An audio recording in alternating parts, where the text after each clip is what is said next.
بسم الله این دوتایی که اون بالا رو بپوشید. خب این دوتا رو استایپ میکنیم.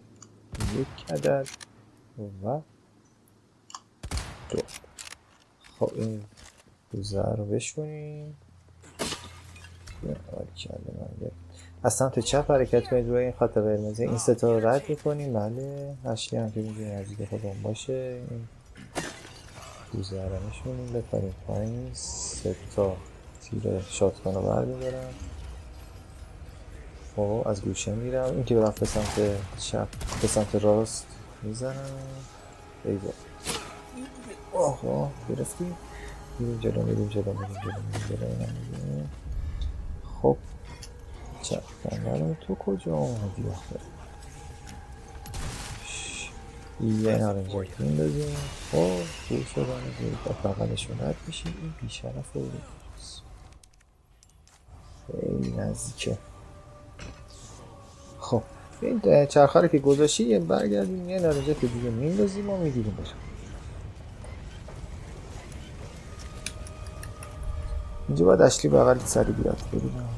بیاد خب اومد بیاد نگیرمش. خیلی اشیا میگرفتم یه نارنجک. اخ بریم و خب اشلی اومد خدا رو شکر. بله.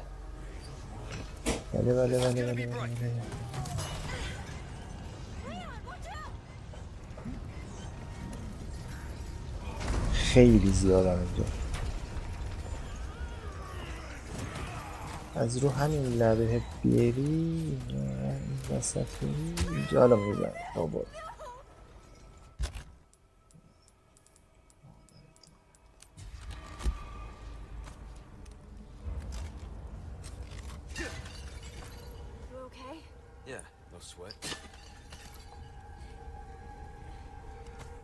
بسازیم. چند تا فلش انداختم 100 تا فلش انداختم بازم لازم میره. خب اینو یادتون نره اول بچرخونه بعد بریم سمت اون.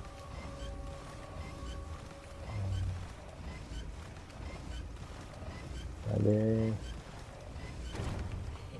اینجا بسیم بالا.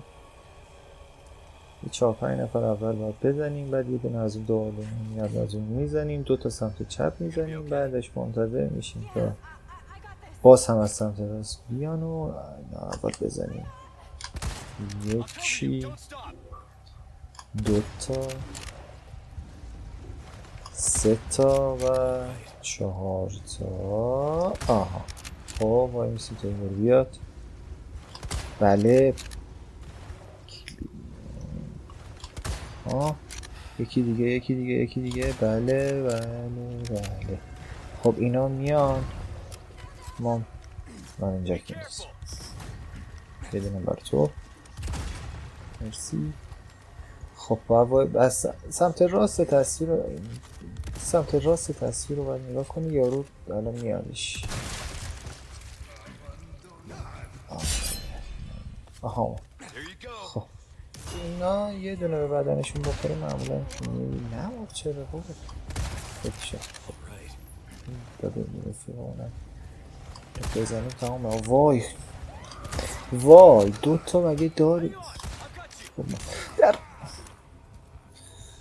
برو دیگه باید بچرخیم تا گیت باز شد. نارنجک آخریه رو کاش پدرت لعنت. نارنجک آخریه رو کاش نمینداخت. یه دونه فلش بندازیم کورشن میذارم میکشنم.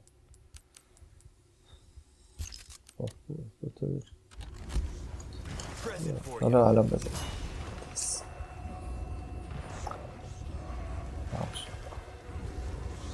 این از این در خارجی خود اشلی هفته تلپورت میشه.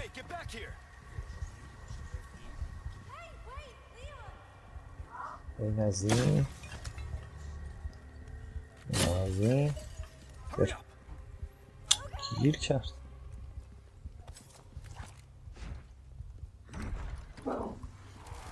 خب